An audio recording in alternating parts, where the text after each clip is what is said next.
Une journée en banlieue.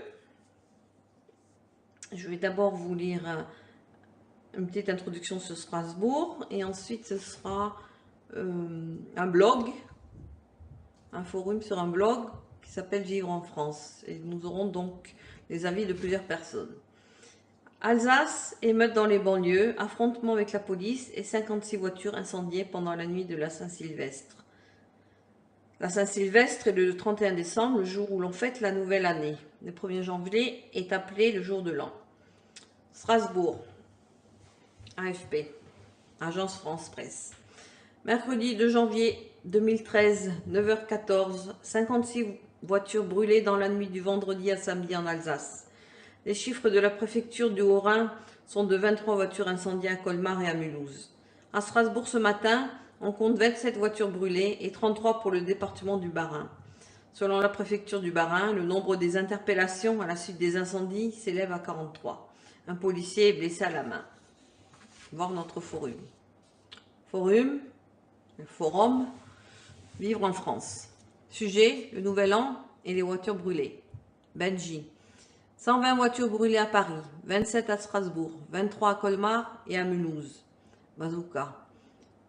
J'aime pas la racaille des banlieues, il faut les expulser. Ils vont détruire notre pays. Kaira. Tu ne demandes même pas pourquoi ces jeunes brûlent des voitures avant de vouloir les expulser. Ils habitent dans des cités pourries. Ils n'ont rien à faire parce que personne ne leur donne de travail. Alors c'est pas étonnant qu'ils cassent tout. Léon. Moi je m'inquiète pour la France. C'est quand même dégueulasse de brûler les voitures des autres. Amadi. Mes parents sont originaires du Mali, mais on habite dans la banlieue de Clermont-Ferrand, dans une cité HLM. HLM, ça veut dire habitation à loyer modéré. Ce sont des immeubles avec des appartements pas chers pour les familles qui n'ont pas beaucoup d'argent. Depuis le début des années 80. Et depuis 20 ans, ils font des boulots que les Français ne font pas. Mon père est maçon et ma mère fait des ménages dans les écoles. Ils se lèvent à 6 heures du matin chaque jour pour moi et mes frères et sœurs, pour nous payer des études et un bon travail. Moi, j'ai un master en communication, mais j'ai pas de travail. Je suis au chômage depuis 3 ans. J'ai un petit frère de 16 ans. Il voit comment ça se passe pour moi et ça l'encourage pas vraiment à bosser dur. Il fait rien à l'école et je suis sûre qu'il brûle des bagnoles avec les autres. Je l'excuse pas, mais je peux le comprendre. Léon. Je comprends ton histoire, mais je ne comprends pas je ne comprends toujours pas comment les choses vont s'arranger avec des voitures brûlées. Surtout quand c'est la voiture d'un voisin, un voisin dans la même situation difficile. Elno. De toute façon, il y a les assurances. Léon. Pas toujours. Il y a aussi des gens qui n'ont pas d'assurance. Et pour ces gens-là, une voiture brûlée, c'est la cata. C'est-à-dire la catastrophe. Ils ne peuvent plus se déplacer, souvent ils ne peuvent même plus aller au travail. Amadi.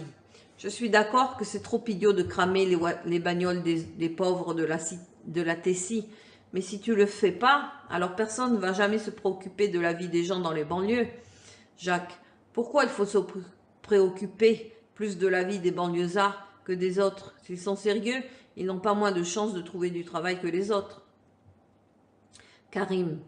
D'abord, il faut distinguer les banlieues. Il existe des banlieues plus favorisées que d'autres. À Neuilly, les immeubles sont plus beaux qu'à Saint-Denis et les loyers sont plus chers. La population n'est pas la même et les chances de réussite sociale non plus. Mon grand-père est venu d'Algérie dans les années 60 pour travailler en France. Dans ces années-là, il y a eu beaucoup de travailleurs immigrés qui se sont installés en France. Et le plus souvent, ils venaient des anciennes colonies africaines, comme l'Algérie, le Maroc, le Sénégal, le Mali.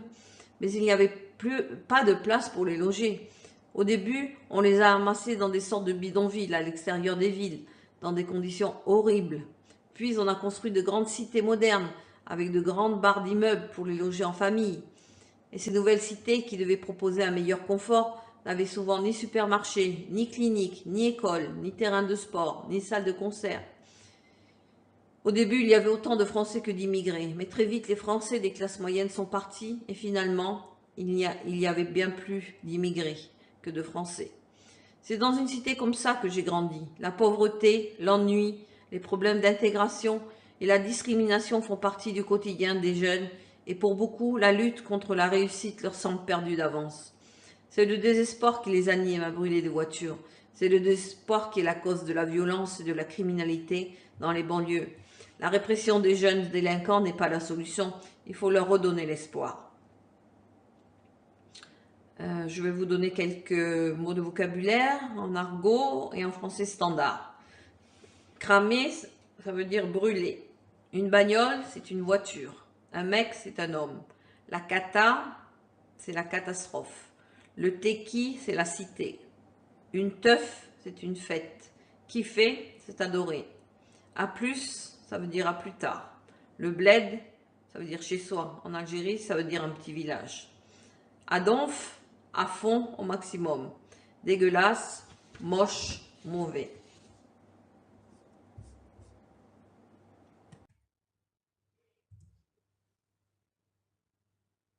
Je vais maintenant vous poser quelques questions sur le texte qui vient d'être lu. Première question, quel est le thème de la discussion du texte? Deuxième question, quelle ville a le record de voitures brûlées en Alsace? 3. Quelles sont les villes mentionnées dans le texte et dans quelle région se trouvent-elles? 4. Que fait Hamadi dans la vie? Que savez-vous de sa famille? D'où viennent les immigrés dans les banlieues?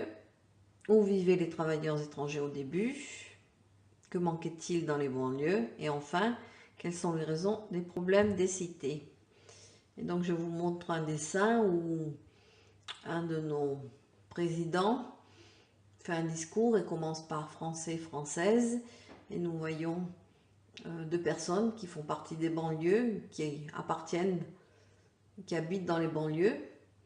Nous voyons une voiture brûlée dans le fond, et un des personnages dit « Viens Rachid, c'est pas à nous qu'il parle ». Effectivement, ces personnes ne se reconnaissent pas dans la société française, et c'est pour ça qu'il y a de gros problèmes. On peut dire qu'il y a aussi des banlieues en Norvège, et elles ont été construites dans les années 1950 à Oslo, plus précisément.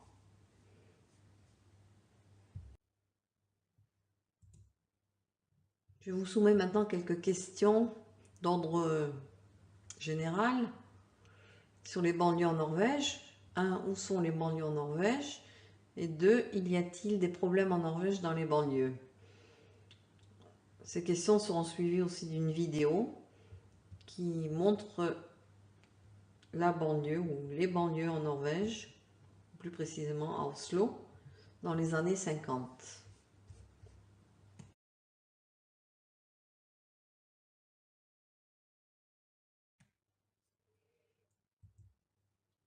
Quelques questions sur la vidéo sur la banlieue en Norvège. Où a été construite la première banlieue en Norvège? Qui l'a construite et quelle banque a participé? 3. Comment a été calculé le loyer? 4. Qui a déménagé dans la banlieue? 5. Comment étaient les appartements? 6. Quels étaient les problèmes? 7. Comment étaient les extérieurs? Et enfin 8. Que veut dire le mot dugnad?